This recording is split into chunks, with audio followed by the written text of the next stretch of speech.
저는 4살 난 아들들이 있습니다. 만약 누군가가 우리 아이들이 죄를 졌는데 우리 아이들에게 벌을 내렸다고 해봐요.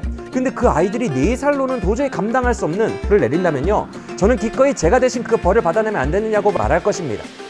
우리를 구원하신 예수님의 마음이 바로 이와 같다는 거예요. 그래서 우리는 도저히 감당할 수 없는 이 심판의 무게를 그가 대신 받아내신 것입니다.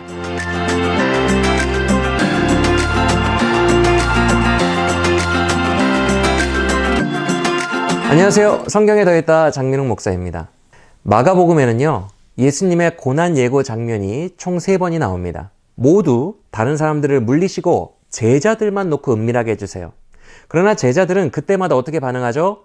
8장에서, 즉 첫 번째 때는 베드로가 고난 예고를 듣고 예수님 그러지 마세요 라고 했다가 어떤 말 듣습니까? 우리가 잘 아는 사탄아 물러가라 라면서 혼이 나죠.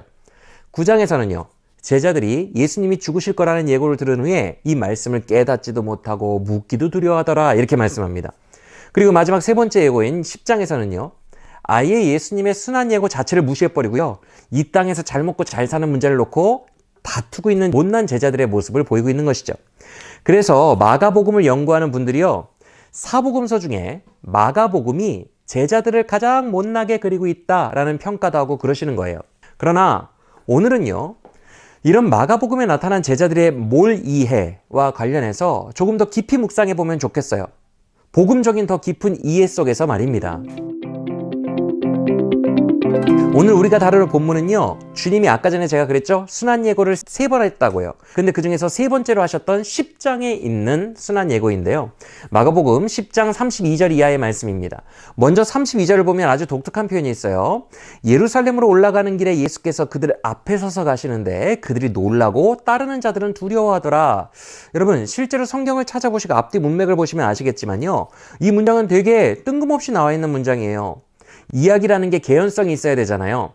예를 들어서 이 구절이 자연스러우면 이 문장 전에 이런 내용들이 있어야 자연스러워요. 예루살렘에 있는 대제사장과 바리새인들이 예수만 올라오면 내가 사로잡을 거야, 죽일 거야 이런 흉계를 꾸미니라. 그러나 예수님께서 앞서가시고 제자들은 뒤에서 두려워하더라. 뭐 이런 내용이 있어야 돼요. 그래야 이런 무시무시한 상황 속에서도 예수님이 담대하게 예루살렘 성을 향해 성큼성큼 가시는 장면이 개연성도 있고 멋있잖아요. 그런데 이런 관련한 말이 앞뒤 문맥에 하나도 없다는 거예요.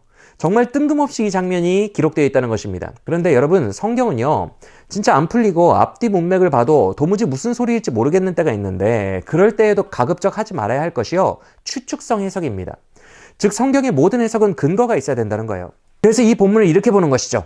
예루살렘을 향해 가시는 십자가의 길을 그 성큼성큼 앞서 가시는 예수님에 비해서 그 뒤를 따르는 제자들의 마음은 도저히 그와 함께 고난을 감당해내지 못한다라고 말입니다. 실제로 그들은 계속해서 주저하거나 두려워하거나 뭘 이해하고만 있잖아요. 3차례에 걸친 순환 예고에도 불구하고 말입니다.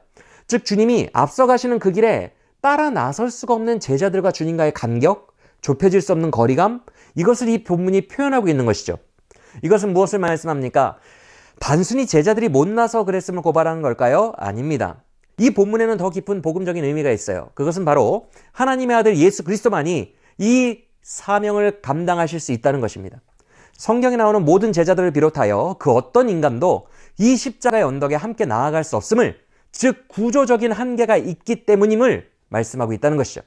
그나마요, 끝까지 예수님을 따라가 보려고 노력이라도 했던 사람이 누구예요? 우리가 잘 알죠? 2 사람이 있었는데 그 중에 하나가 베드로입니다.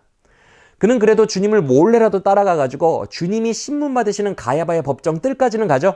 그런데 그곳에서 더 큰 수치를 괜히 당하게 되죠. 어떤 수치요? 너 예수 도당이지? 라고 여종이 고발하니까 아니야, 3번이나 부인하고 저주까지 하고 도망하게 되죠. 차라리 안 갔으면 이런 5점이라도 안 났는데. 그리고 또 한 사람은 누구입니까? 14장 51절과 52절에 나오는 한 청년이에요.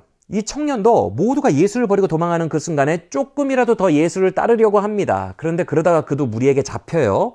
그런데 그 순간 어떤 수치를 당해요? 일반 제자들보다 더 큰 수치를 당해요. 혼이불 같은 세마포를 두르고 있었는데 잡히는 순간 그걸 벗어버리고 벗은 몸으로 도망합니다. 즉 괜히 더 나섰다가 더 수치를 당한 이 2 사람의 제자를 통해 주님은 무엇을 말씀하고자 하십니까? 예수님이 가시는 그 고난의 길을 조금이라도 더 깊이 따라가 보려고 했다가 큰 절망과 수치와 한계를 느끼고 도망하는 것이 인간임을 말씀하고 있는 거예요. 즉 이 간격이 있어요. 예수님 이외에는 그 길을 걸어갈 사람이 없음을 말씀하고 계신 것입니다.